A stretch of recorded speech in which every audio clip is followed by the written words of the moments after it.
After turning the dream of owning a home into reality for millions of Indians, in the course of its 45-year journey, Housing Development Finance Corporation has found a home within the family. Those were the words of HDFC Chairman 77-year-old Deepak Parekh as he announced the merger of the mortgage financier with HDFC Bank, creating a lending behemoth. The merger has been speculated about for more than 2 decades, but is coming to fruition now as regulatory changes have reduced the barrier for an amalgamation. The proposed merger will enable the underwriting of larger ticket loans, including infrastructure loans, an urgent need of the country. The deal will help HDFC Bank to reduce the gap with its bigger rival, the State Bank of India. India's second biggest lender will get even bigger, shrinking its gap with the State Bank of India, whose total advances at the end of December stood at 26.66 trillion rupees. Meanwhile, on a pro forma basis, the merged HDFC Bank's total advances are nearly 17.9 trillion rupees. All we're discussing from the last few years that India, with Indian economy growing, we need some larger bank who can really support operations and give a scale to the Indian corporates, which are also growing at a much more rapid pace at this point of time. One of that was done by the merger of subsidiary of SBI with SBI. So definitely we have created two large institutions post this merger.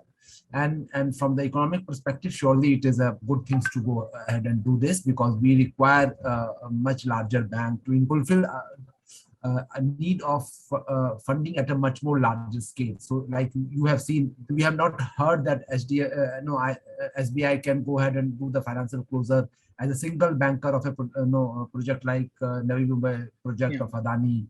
Indian corporate require this type of funding, and our experience of funding from the 10 or 12 banks coming together, normally you create more of a mess. So SBI has that balance sheet. That's why they are able to take that type of risk. Now HDFC also becoming relatively larger in the size and catching up with the SBI. So that is a positive from the economic perspective. We are growing, and with that growing requirement, we need a larger bank.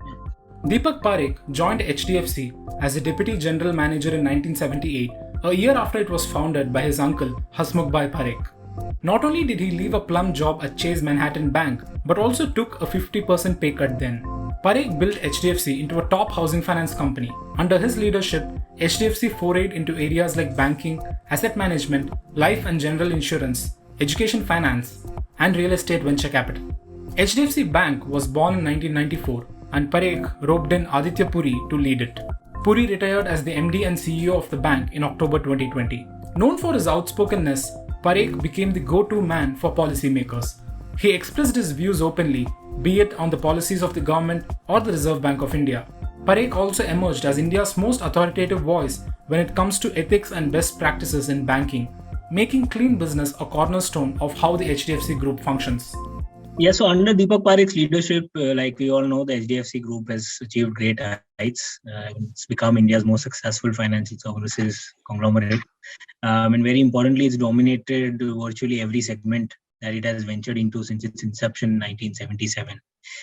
Whether it be mortgages, banking, the insurance industry. While doing our research on Deepak Parekh and the HDFC Group, we've seen a consistent pattern of prudent and smart capital allocation. It spans across both human and financial capital. On the financial side, whether it be putting up 100 crores for HDFC Bank as capital when HDFC Ltd itself only had a net worth of rupees 100 crores, or all the M&As and IPOs of the HDFC Group companies, which have created lakhs of crores of value for HDFC shareholders. As per our count, he's taken 5 companies public. He's completed at least 8 M&A deals.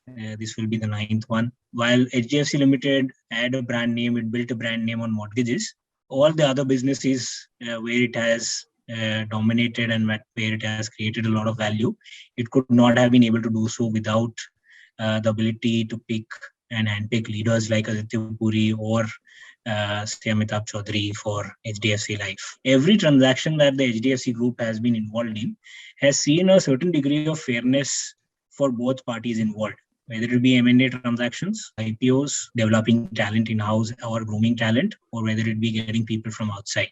So for instance, even during the HDFC Bank IPO, while bankers wanted to price the issue at a premium, it was Deepak Parekh who said that we better do it at par and leave some value on the table for investors. I think the HDFC Limited, HDFC Bank merger is a fitting final tribute, is a fitting last move by Deepak Parekh before he retires, as it ticks all boxes of fairness. I think it's for the first time that at least I have seen where a merger is announced and both companies see an increase in their share prices by 10%. Deepak Parekh's reign at the helm of HDFC is scheduled to end soon. He would be ineligible to serve on the bank's board after the merger, owing to RBI's rules on age limits. By bringing HDFC under the fold of HDFC Bank in his final act, Parekh leaves a legacy that will probably be impossible to match in India's financial services sector. If you like this video, share it and subscribe to Business Standard. For more news, views and insights, log on to www.business-standard.com. Do also follow us on YouTube, Twitter, Facebook, Instagram, Telegram and LinkedIn.